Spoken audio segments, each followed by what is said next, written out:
Sancho, on se retrouve aujourd'hui pour les pronos de l'UFC Fight Night de ce week-end, Ilia Topuria contre Josh Emmett. Mais avant tout les gars, on n'oublie pas, on s'abonne, on like, on commente la vidéo et allez c'est parti générique.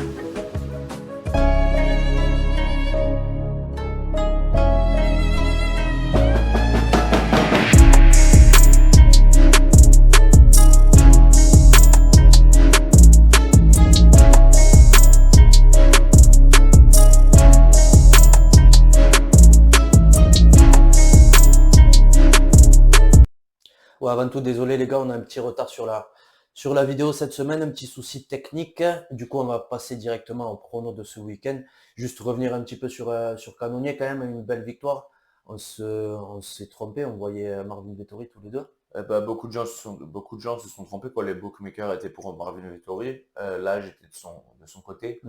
29 ans contre 39 ans. Donc forcément, j'ai jamais vu quelqu'un s'améliorer de sa condition physique et sa cardio de la Ouais, il sorte. progresse de ouf, hein, Cannonier à chaque combat, c'est fou. Ouais.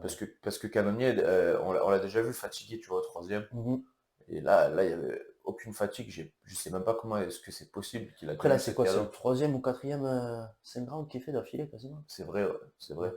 Mais j'ai jamais vu cette cadence avec ce tempo, avec ces entrées de lutte jusqu'à la fin, tu vois ce que Ouais, je veux dire? ouais, ouais. Après, Marvin Vettori, franchement, il envoie des jabs, il envoie des 1-2, il n'a pas shooté un takedown, il s'adapte pas, tu vois, sa capacité d'adaptation est vraiment basse. Son menton, Ouais, Menton d'acier, ouais. c'est ça, ouais, il s'est fait toucher 241 fois Ouais, et il s'est toujours pas fait knockdown. ouais. Donc ouais, c'est compliqué, franchement, c'est compliqué pour lui. Je sais pas ce qu'il doit faire. Je sais qu'il a changé de gym, tu vois, maintenant il s'entraîne avec Dewey Cooper. Il fait les sparring avec Extreme Couture. Avant, il s'entraînait à MMA Master. Non, pas Mhm. MMA Master, je sais plus comment ça s'appelle en Californie, là, avec Rafael Cordero et Benyil Dariush et cette équipe-là. Je me rappelle plus du nom, ça va me revenir. Mais ouais, donc il a changé de gym, il a déménagé et tout, mais la capacité d'adaptation, ça reste la même. Donc pour moi, ça me montre que c'est pas vraiment la gym, c'est lui. Et je sais pas il faut qu'il fasse quelque chose pour passer au niveau supérieur parce Mhm. que il perd des combats qu'il devrait pas perdre. Euh, Bien que Jared Cannonier il a fait une performance de ouf, c'était aussi lié au manque d'adaptation de Marvin Mhm. Vettori, quoi. Parce que vraiment, il est vraiment prédictible. Il change rien entre les rounds et il fait la même chose, la même chose, la même chose, la même chose. Pendant que Jared Cannonier, il s'adapte à travers les rounds et à chaque round, il était encore plus dominant. Et Ouais. c'était vraiment une domination ce combat. Et ouais, non, franchement, bravo à Jared Cannonier. Mhm. Ouais, donc on peut passer sans plus attendre à l'UFC Fight Night de ce week-end. Donc surtout le main event qui nous intéresse, le reste de la carte est pas ouf. Encore une fois, l'ordre qui est un peu bizarre. Ouais, c'est ça, ouais. Mais ouais, main event, donc à savoir Ilia Topuria contre Josh Emmett. Topuria qui est favori à 1,27. Josh Emmett à 3,20. Là, c'est un gros combat. En vrai, il y a beaucoup d'espoir sur Ilia Topuria. C'est pour moi un gros prospect. C'est le futur de la catégorie. S'il gagne ça, c'est sûrement Volkanovski ou Yair Rodriguez, selon le résultat C'est fort de probable. leur match à venir. En plus, ils l'ont fait, ouais, ils ont mis Josh Emmett. Je pense ils le construisent de cette façon-là. À chaque fois, Ilia Topuria, il lui donne des mecs pour monter dans le ranking. Ouais, il suit un peu le parcours des mecs de MMA Factory et tout ça, quoi. C'est que dans le top du ranking et c'est assez rapide quand même, une ascension assez rapide. Donc ouais, ils veulent le faire monter. Et là, Josh Emmett, ça peut être un os quand même pour lui. Malgré qu'il a fait une belle victoire, une belle prestation contre Bryce Mitchell. Beaucoup diront qu'il l'a surpassé. Mais en vrai, j'ai revu le combat hier. C'est quand même, c'est pas si ouf que ça. Surtout sur le premier round, ça se tient bien. Ilia Topuria, pareil, c'était contre Jai Herbert. Il avait mis un petit moment, un petit peu à vraiment prendre la domination. Après, c'était à 70 kilos aussi. Ouais, c'est vrai, c'était pas son poids d'origine. Là, contre Josh Emmett, je verrais un truc similaire. Je pense que ça va être un premier round assez dur, où il va se faire toucher et tout, mais je pense qu'il peut l'avoir à l'usure avec une meilleure boxe. Alors après, Josh Emmett, a une belle boxe aussi. Mais Ilia Topuria, je le vois plus précis et qui frappe fort. Il a l'air de vraiment C'est ça, frapper ouais. fort. Avec tout le poids de son corps, une belle répartition de poids-puissance. Et je pense ouais, qu'il peut l'avoir à l'usure, comme il l'a fait avec Bryce Mitchell et comme c'est arrivé avec Josh Emmett contre Yair Rodriguez, c'était au deuxième aussi, si je dis pas de Ouais, bêtises. c'était au deuxième. Ah, il a pris cher dans le corps avec des Ouais. body kicks et tout. Donc je pense que ça peut être un scénario similaire, ouais. Je vois un Ilia Topuria, ouais, comme je dis, pour moi c'est un peu le futur de la catégorie.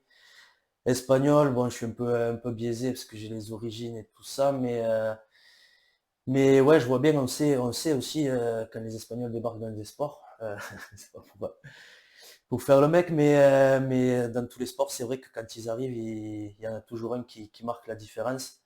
Lui, il se voit le futur McGregor. Alors, je sais pas si ça prendra ces proportions-là. On sait qu'il peut se battre dans deux catégories. Donc, ouais, je suis très hypé par Ilia Topuria. Qu'est-ce que tu as dit, toi, de ce match-up? Je suis aussi fan d'Ilia Topuria. Je suis d'accord avec toi, ça peut être un os. Josh Emmett, c'est compliqué. Euh, Parce qu'en fait, il n'utilise pas dans ses combats, mais il a une lutte qui est vraiment solide. Tu vois, c'est un bon lutteur. Et il était coach de lutte à Team Alpha Male, donc qui est quand même une gym avec que des gros lutteurs, quoi, avec Chad Mendes, Lance Palmer, tu vois ce que je veux dire, Uriah Faber, Joseph Benavidez, des mecs solides historiquement quoi, dans la lutte. Josh Emmett qui est vraiment vraiment solide, petit en taille, mais vraiment vraiment épais. Ses weight cuts, c'est compliqué, c'est vraiment compliqué. On l'a vu d'ailleurs contre Yair Rodriguez. La dernière fois, on l'a vu à l'interview, c'était un squelette le mec, vraiment vraiment un squelette. Il a du gros pouvoir dans les deux mains. Il a déjà éteint des gars. On l'a vu contre Michael Johnson. Hmm. C'est chaud. C'est chaud. Après, ce qu'il fait, c'est vraiment prédictif. Prédictible. Ouais, c'est vraiment. Après, ce qu'il fait, c'est vraiment prédictible. Il envoie des shots singuliers, quoi. Il envoie des 1, il envoie des overhand, il envoie des choses qui sont vraiment que tu vois arriver. Quand il arrive à mélanger les entrées de takedown, il peut te surprendre un peu et c'est là où il les touche. Moi, je pense qu'Eliot Topuria, il aura du mal à le ramener au sol. Il va devoir le boxer, il va devoir attaquer le corps un peu comme Yair Rodriguez a fait. Mais on va noter que Yair Rodriguez, il a attaqué le corps avec des kicks, avec des spinning kicks, Hmm. avec son allonge. Il allait partout sur le corps, il allait en haut, Ouais. il allait en bas, il envoyait des leg kicks, il envoyait des body kicks, il envoyait des head kicks. Ouais, il a un style très foufou, Yair, ouais. Foufou et ouais, vraiment polyvalent, quoi, de Surprenant aussi, tout. ouais, ouais. Surprenant également. Et Ilia Topuria, c'est plutôt on rentre dedans, on boxe, des gros crochets au corps, etc. Il faut faire attention quand tu rentres, tu vois, que quand tu veux rentrer boxer avec Josh Emmett, parce Hmm. qu'il en prend que un, tu vois. Hmm. Il en suffit que d'une à Josh Emmett pour éteindre Ilia. On a déjà vu Ilia se faire rocker par Jai Herbert. Après, comme on a dit avant, c'était à 70 kilos. C'était vraiment compliqué contre Jai Herbert le Hmm. premier round. Ouais, ouais, ouais. Et il se fait toucher aussi contre Bryce Mitchell, d'ailleurs, il finit avec Oui, un beau cocard. Ouais, ouais, c'est. non, il se fait toucher, il prend des risques. De toute façon, il rentre à l'intérieur, quoi. Il rentre à Ouais, ouais, l'intérieur c'est ça. de la boxing distance, donc c'est pas gratuit ça. Donc faut faire très attention. Après, le truc, c'est que la plupart du temps, Ilia Topuria, il peut un peu se permettre de rester contre la cage, de rentrer un peu n'importe comment, j'ai pas envie de dire n'importe comment, mais de rentrer un peu de manière euh, un peu faux folle pour aller dans la clinch s'il a besoin par moment. Mais contre Josh Emmett, c'est compliqué parce que Josh Emmett, il va être plus fort physiquement que lui. Il est plus corpulent. Il aura une meilleure base de lutte quand même. Il va bien savoir défendre les single legs que Ilia Topuria aime bien faire contre la cage. Il y aura les double legs, à mon avis, ils vont pas passer. Contre Josh Emmett, ça va vraiment être compliqué. Donc c'est quand même, comme tu as dit, c'est un os, c'est un gros problème. L'UFC, on sait qu'ils sont pas trop fans de Josh Emmett. Ils le mettent un peu en mode tremplin parce que, bon, déjà, il a 38 ans, 39 ans. Il parle pas du tout, il vend pas vraiment ses combats, il n'est pas vraiment marketable. C'est le genre de mec, c'est un problème quoi. Il gagne tous les combats, mais c'est toujours un peu serré, des décisions Hmm. généralement contre les mecs du top 10. Il a fini des mecs en dehors du top 10, mais pas vraiment au top 10. Dan Higuet, c'était compliqué la décision, moi je l'aurais donné à Dan. La décision contre un Calvin Qatar, moi je l'avais donné à Calvin.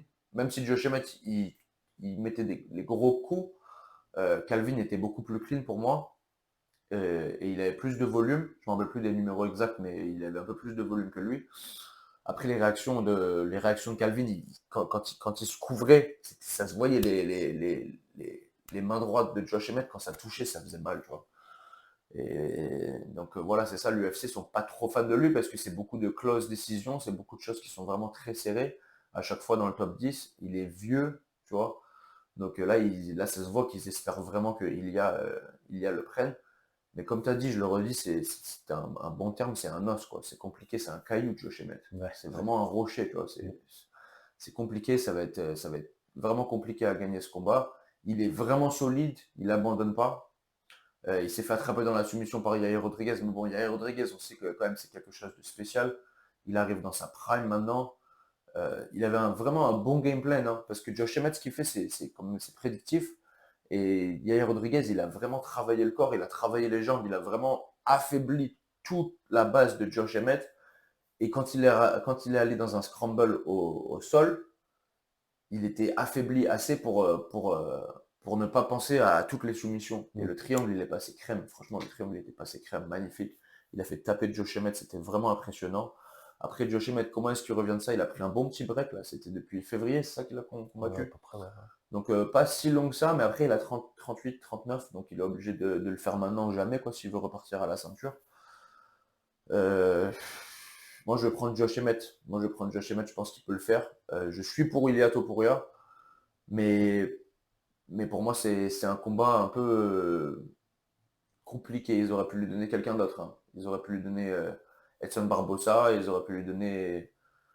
C'est vrai qu'il vient de gagner. Ouais. Ils auraient pu lui donner des combats plus faciles que Josh Emmett et avec plus de notoriété. Mais bon, je pense qu'ils veulent que Ilia brille et ça va être compliqué contre Josh Emmett.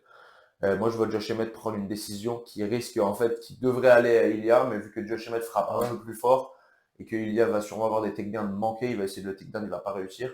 Josh Emmett peut rentrer un ou deux double leg dans l'histoire. On l'avait vu, hein, Youssef Zalal qui avait takedown Ilia Topuria. Donc c'est fort probable que Josh puisse le faire. C'est vrai. Et ouais, non, moi je prends Josh Emmett par décision. Non, moi je reste sur Ilia Topuria, deuxième round, TKO, 14-0 pour ce week-end pour Ilia Topuria.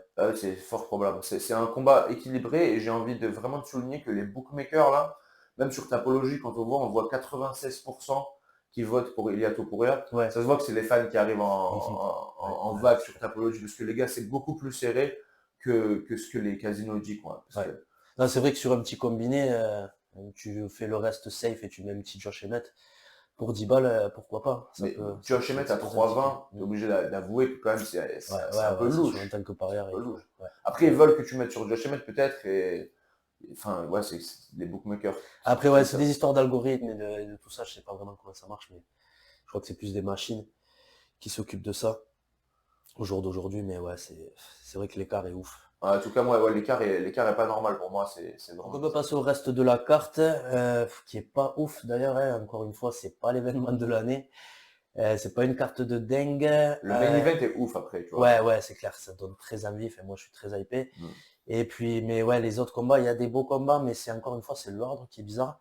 Donc on peut descendre avec le co-main event, hein. Premier exemple, Amanda Ribas contre Macy Barber. Je sais pas si tu veux qu'on s'attende trop dessus ou si on passe direct à autre chose. En vrai, Amanda Ribas, c'est une des combattantes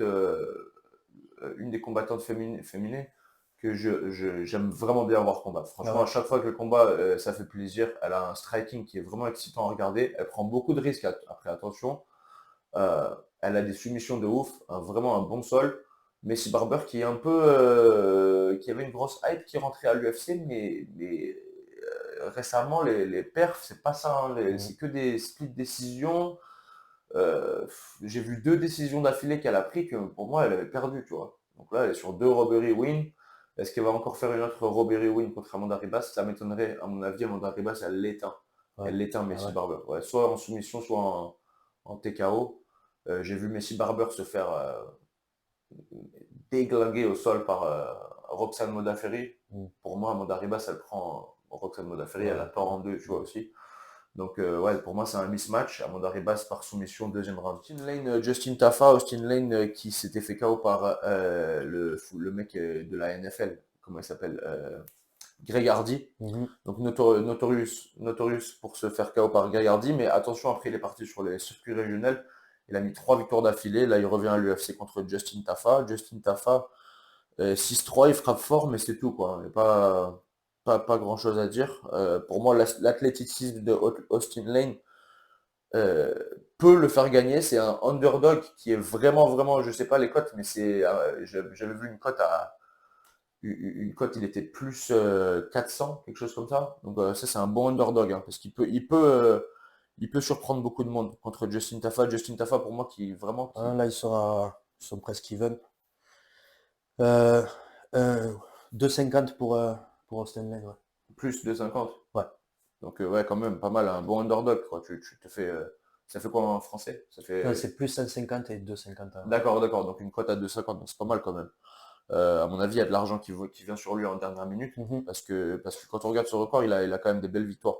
David Onama qui revient après avoir perdu contre Nate Landwehr dans Ouais.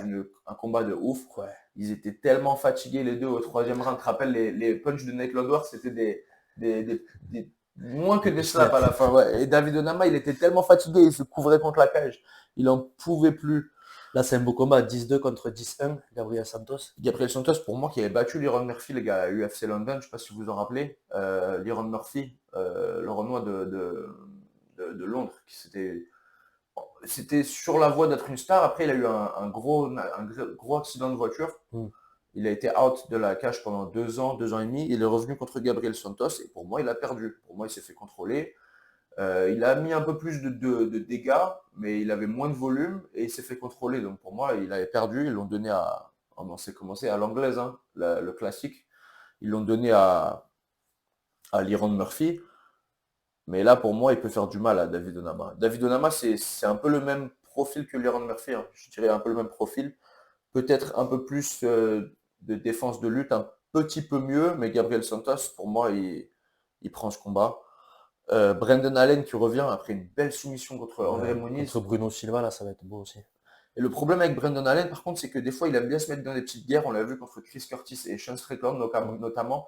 Si tu lui mets un peu la haine dans le striking, il veut se venger. Bon, Ouais. après, il est un peu jeune. Il a quand même que 27 ans pour 21,5. Après, c'est pas une super idée contre Bruno Silva, C'est une hein, très mauvaise idée contre Bruno Silva. Ouais, Bruno Silva a du pouvoir dans les deux mains. et un menton en Un acier. menton en acier. Il a pris tous les punches à Pereira. On en a déjà parlé une Ouais. fois. Brandon Allen, si ça va au sol, pour moi, il prend Bruno Silva, hein. Mais est-ce qu'il va aller au sol? Parce que des fois, comme je viens de dire, il se met dans des guerres pour rien et il se fait KO. D'ailleurs, tu vois, ses défaites, c'est que des défaites comme ça. Euh, donc ouais, non, ça c'est vraiment un bon combat. Brandon Allen, qui est quand même un prospect dans cette division, hein. Il Mm. arrive quand même, hein, parce que pour soumettre André Muniz au troisième round, comment il l'a fait, C'est vrai. vraiment beau. Neil Magny, qui revient contre Phil Rowe. Phil Ouais, Rowe, ça, toujours super excitant. super combat, Ouais, ouais. vraiment un beau combat. Ça aurait pu être un co-main, tu vois. Ouais, ouais, ouais, carrément. Bah, beaucoup mieux que Amanda Mm. Ribas et Messi Barber pour moi. Neil Magny, qui, on le sait, hein, il perd que contre des gros clients. Il revient d'une défaite contre Gilbert Burns. Philippe Rowe, c'est pas Gilbert Burns. Neil Magny, il perd des combats en se faisant contrôler dans le grappling. Est-ce que Philippe Rowe arrivera à faire ça? Ça m'étonnerait. Après, il a fait beaucoup de compétitions de grappling. 5 gros combats de grappling contre Gordon Ryan, contre Craig Jones, Bon, après, il les a tous perdus. Il est 0-5 Mhm. l'année dernière en grappling, mais il a grapplé contre les meilleurs du monde et il s'est testé, il a perdu des décisions, donc on sait qu'il peut quand même survivre. Neil Magny qui avait avant ça quand même, avant Gilbert Burns qui avait battu Rodriguez avec une belle Darce choke au troisième Ouais, round, on se ouais. rappelle en plus il perdait le combat. Donc ça c'est vraiment un bon combat, j'aurais bien voulu le voir en co-main event, mais bon c'est le main event des prélims. Philippe Rowe qui vient de Floride, euh, Neil Magny qui me semble qu'il vient du Texas. Euh, je vais prendre Neil Magny par décision. Je Ah pense, ouais? ouais, à moins que Philippe Rowe touche vraiment un chaos de l'espace. Mm. Mais je pense que l'expérience de Neil Magny sera assez pour lui. Et toi? Et j'ai envie de prendre Philippe Bourreau. Il est légèrement favori, de 20. Ouais, je pense que c'est un peu l'avenir. Après, c'est des profils assez similaires, hein, les deux. Et ouais, je parierais sur la jeunesse et l'explosivité de Philro, mais très indécis, ouais, sur ce Hmm. combat. Putain, Neil Magny, il a quand même que 35 ans. Et je le pensais plus vieux Ouais, pour c'est tous vrai les qu'il fait combats qu'il plus a. Il est vieux. Ouais, 27-11 quand même. ouais. Il a une carrière très impressionnante. Ouais, 27-10, ouais.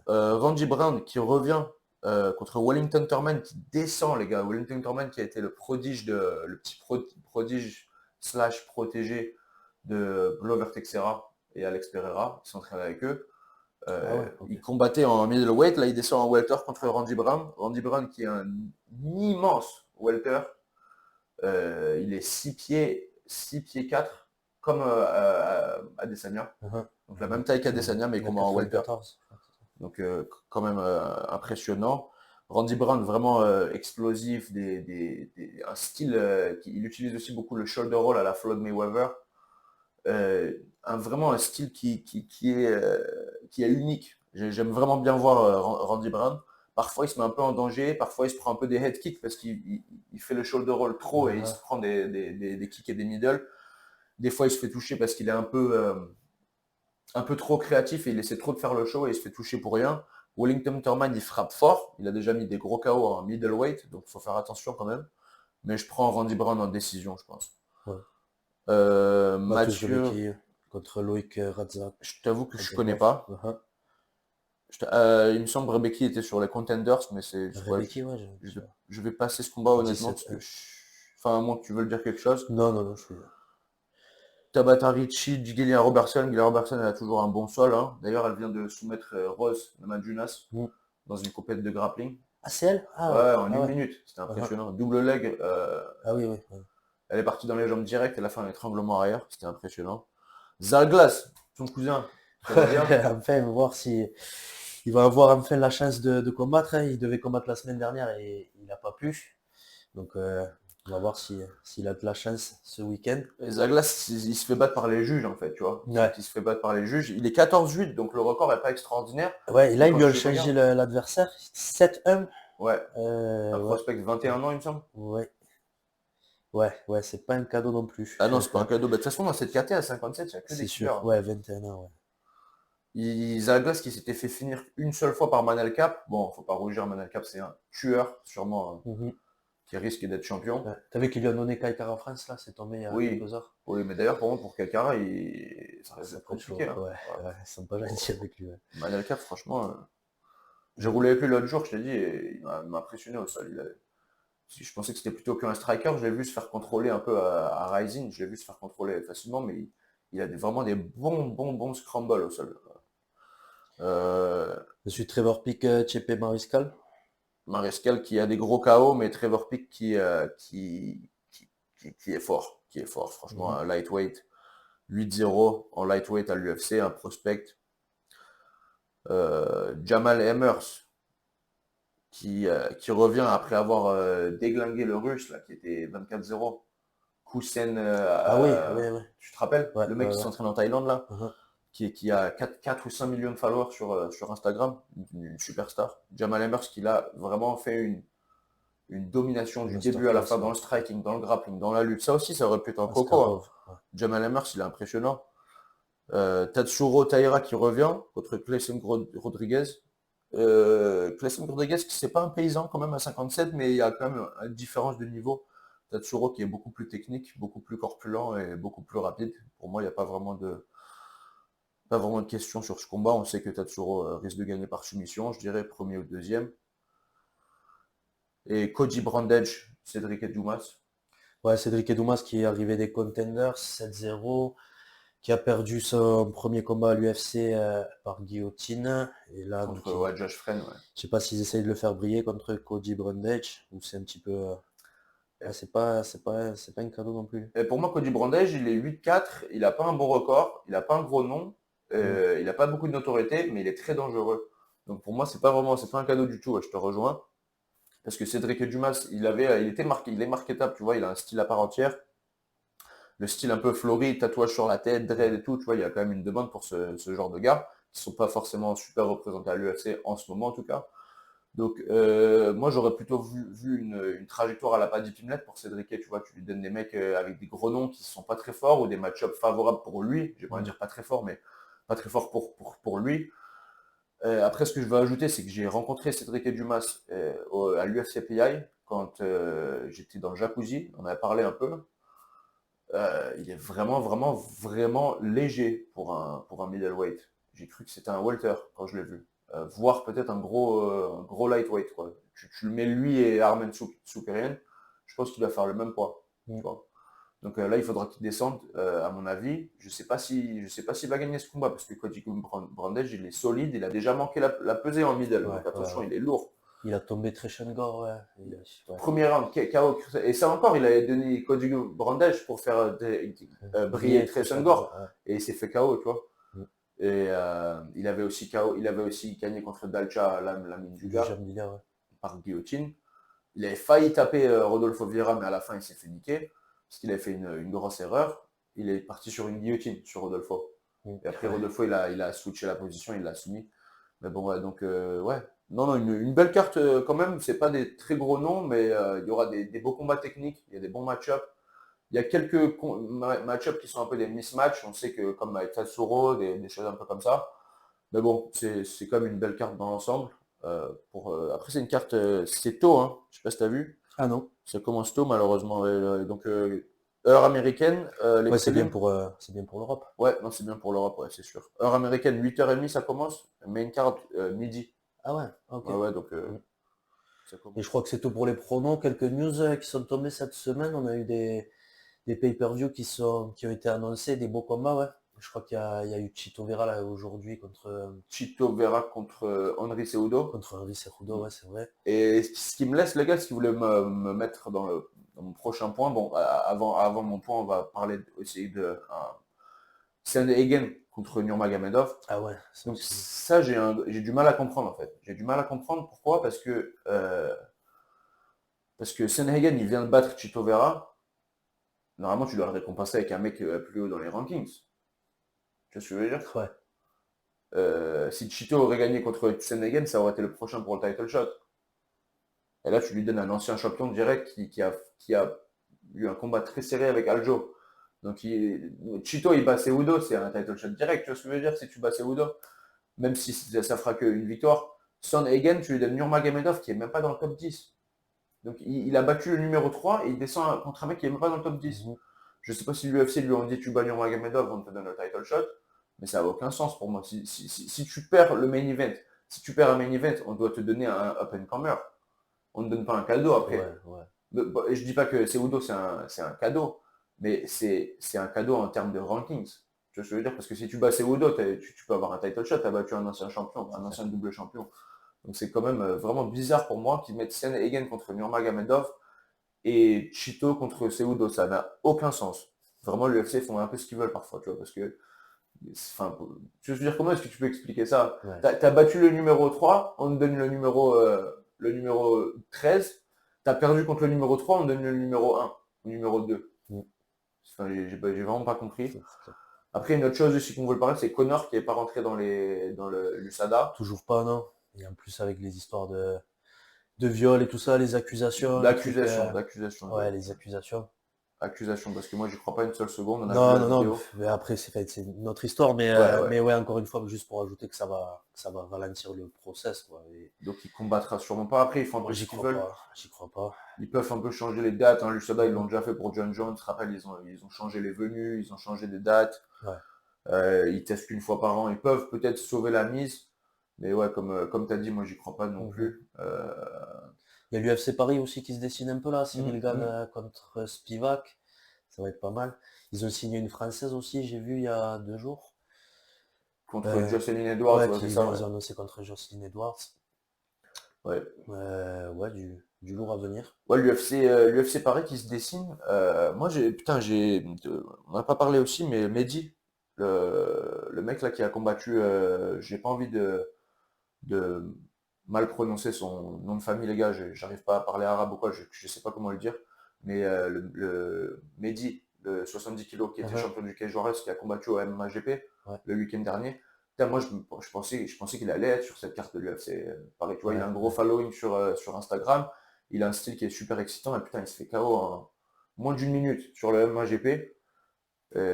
Ça m'a vraiment surpris, ouais, je voulais juste faire une petite parenthèse et le dire parce que ça m'a vraiment surpris, le Brésilien, il était vraiment, il a impressionné. En 2 semaines, d'arriver et de KO Mehdi comme ça, de lui bousiller sa chance de l'UFC Paris, il fallait le faire, quoi, tu Ouais, vois. c'est sûr.